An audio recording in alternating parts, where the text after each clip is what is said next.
So, for some reason you want to play the minions in D&D. This is how I would do it. Minions have spawned. So for all type of minions, I would pick the goblin race because look at these little cannon fodder bastards. We don't really know what they are in lore, so goblin is the best choice here. Little gremlin creature things. In lore, minions are often controlled by a stronger individual, just like goblins are subject to being workers for bigger goblinoids like bugbears or hobgoblins. Slay enemy minions. For the melee minion, we'll pick the fighter class and put one level in it. This gives us one fighting style and second wind. The fighting style we'll choose is going to be defense, since we're already extremely weak and useless, so we might as well try and save that by getting some extra AC. Second wind is nice to heal us once as a bonus action, before we inevitably perish for some gold. That's it, you'll stay level 1 forever. Now for the caster minion, our first level is going to be a wizard. There's not going to be a second level either, because man, you're weak. A first level wizard gets access to spellcasting and arcane recovery. Spellcasting is casting spells, and arcane recovery helps you cast more spells if you're out of spell slots. You probably won't make it until the first short rest though. The other two type of minions are going to be slightly different. Both the cannon minion and super minion will be artificers, but split off into different directions when they can. Yes, these will actually go past level 1. At level 1, an artificer gains magical tinkering and spellcasting, both extremely useless for this build, so we're simply going to ignore that. At second level, infusions come into play. There's really not much to choose that would make sense, except maybe enhanced weapon, enhanced defense, or repeating shot. So pick these, I guess. Now at level 3, the cannon minion chooses the artillerist subclass, since it gets an eldritch, wait for it, cannon. It's a cannon.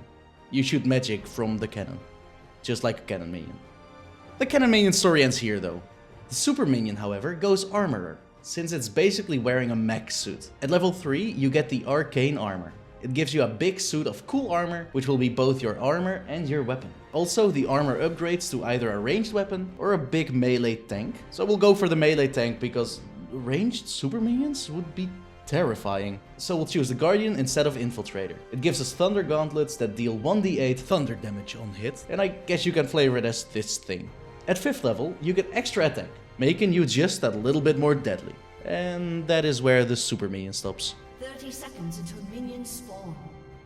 You're just a little guy who gets summoned to die. Other than that, you're still a warrior, so for our background we'll pick the soldier, giving us proficiency in athletics and intimidation. The melee minion will choose perception and survival, because they seem like they know what goes on in the wild, I don't know.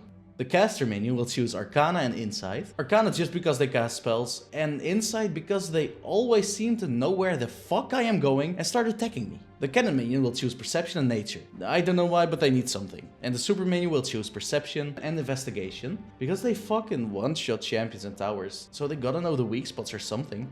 You're now spawning super minions. Only the super minion will get a feat, and we'll choose Stuff, giving us more HP and making us the tankiest of all minions. Not all champions use mana to cast spells. So for spells, the only thing that really matters is going to be Firebolt for the caster minion. Don't really care about the rest. Prepare for battle. For the blue melee minion, we'll pick a shield and a warhammer. For the red melee minion, we'll get a shield and a battle axe instead. Give them some nice leather armor while you're at it.